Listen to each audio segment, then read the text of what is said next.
This is Steve Yasko, the Executive Director of the Bromo Arts and Entertainment District, and this is Bromo TV, a casual podcast about the artists and arts organizations who are changing the west side of downtown Baltimore. Liora Ostroff is an artist living and working here in Baltimore, Maryland. She graduated from the Maryland Institute College of Arts with a BFA in 2016. Her work has been shown in Baltimore at the John Fonda Gallery and in Philadelphia at Little Berlin. And now she's part of a two-woman show at Terrault Gallery here in the Bromo called A Woven Thread. She's co-showing with Alex Dukes, who will be speaking with us on the next episode of Bromo TV, and the show runs through October 28th. Welcome. Thanks for taking time to talk with us. Hello. Sorry. So the first thing Liora, that struck me about your art is the colors.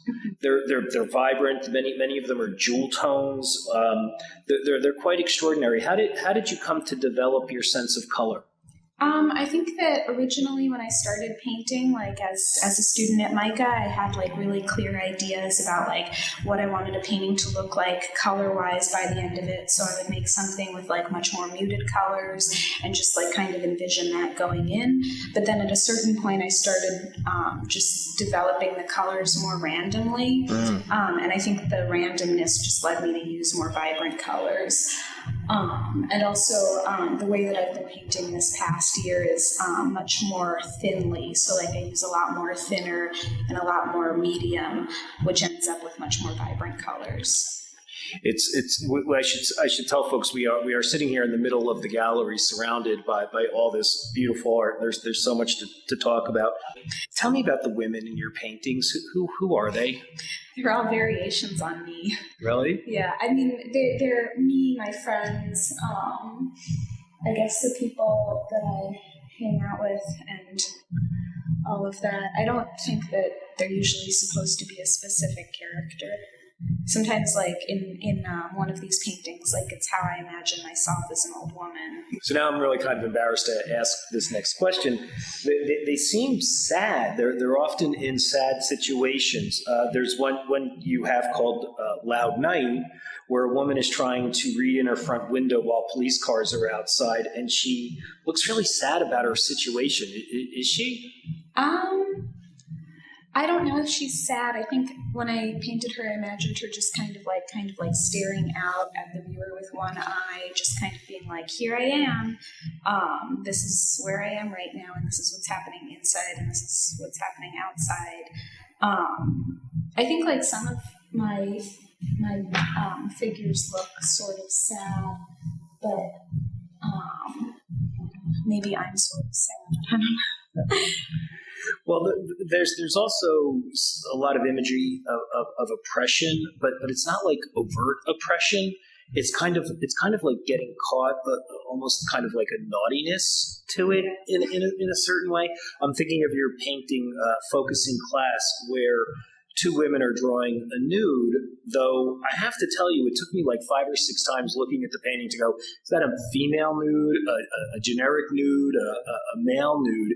And there's this older teacher looking over the shoulder as if they had just, sort of just gotten caught. And I thought that was interesting because I think a lot of folks would incorporate humor into that, the naughtiness or the uncomfortableness of getting caught. But these characters, to me, or these subjects look, quite into the fact that they're getting caught. I'm sort of wondering, is that how you see oppression and marginalization in certain communities? I wouldn't say that's how I see oppression and marginalization, like as a whole thing.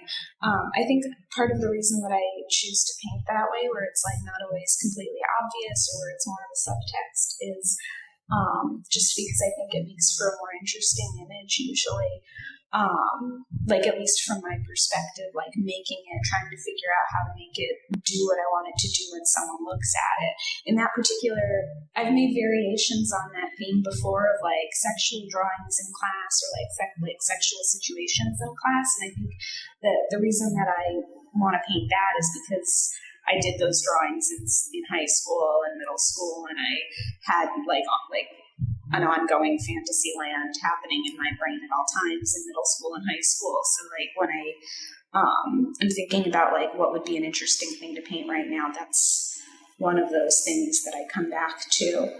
Overall in my paintings, it's just about piecing together like an interesting image, I think.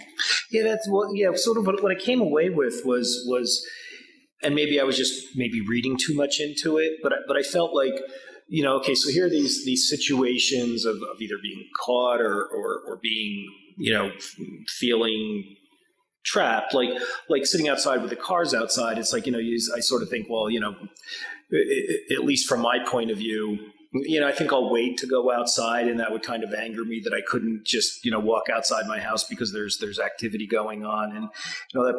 But what I kind of came through was all of your subjects are really actually having a good time. They're all doing something that's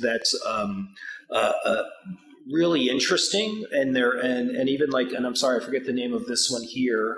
Flirt, yes, with two women having cocktails, which is really the expressions on their faces. It's like I feel like they just told a secret. So they're so I guess what I'm saying is, it seems like your characters, no matter what they're facing, are really going to have a good time no matter what's going on around them. Is that a fair reaction to your work? I would hope so. Yeah.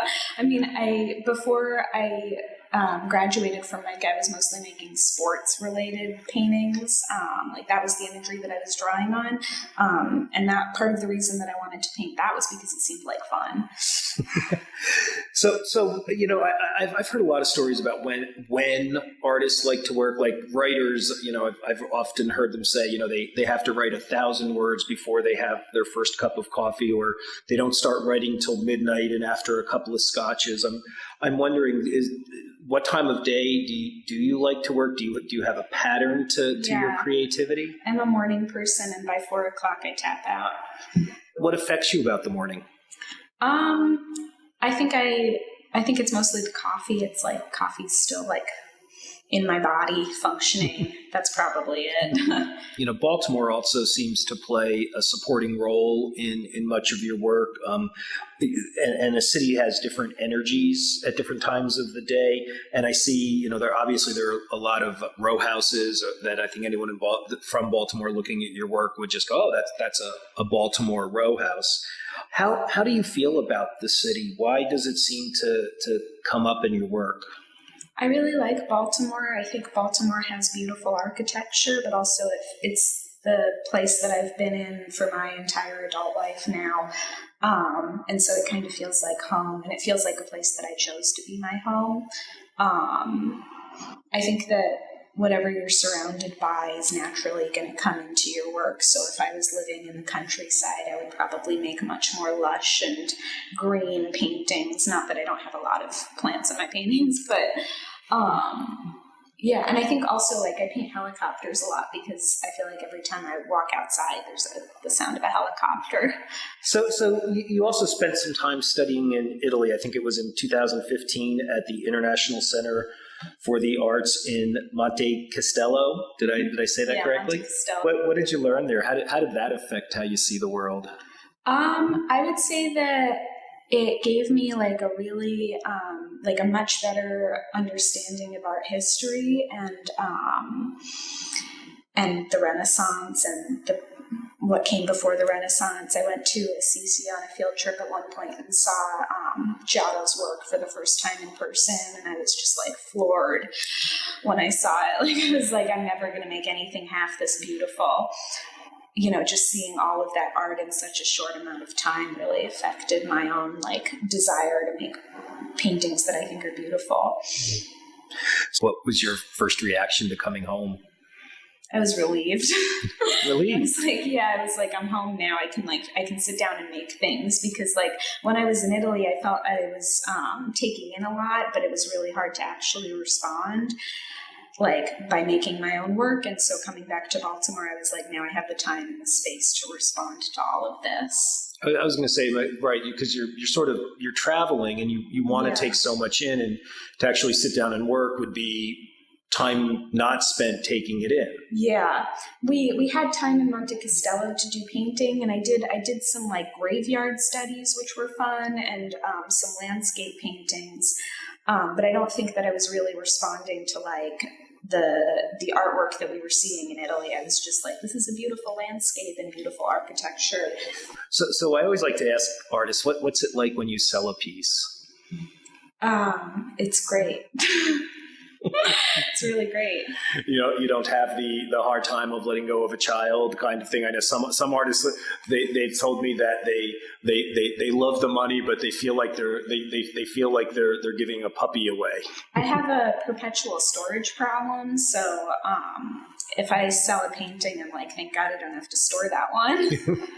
No, I mean, I think sometimes I'm like, oh, I wish I could keep that one in my studio for a little while longer to look at it, because sometimes I have like the most recent few paintings that I've made still in my studio. So if I've sold something too fast, which happened after I graduated MICA, like I sold a painting that I had just finished the day before, I felt like, oh, now I can't look at it and think about my next painting while I look at it. It's interesting. It's interesting. Liora, thank you so much, and good luck with the show. Thanks for talking with us. Liora Ostroff is one of two artists in a woven thread at Terrault Gallery on Saratoga Street, and it runs through October 28th.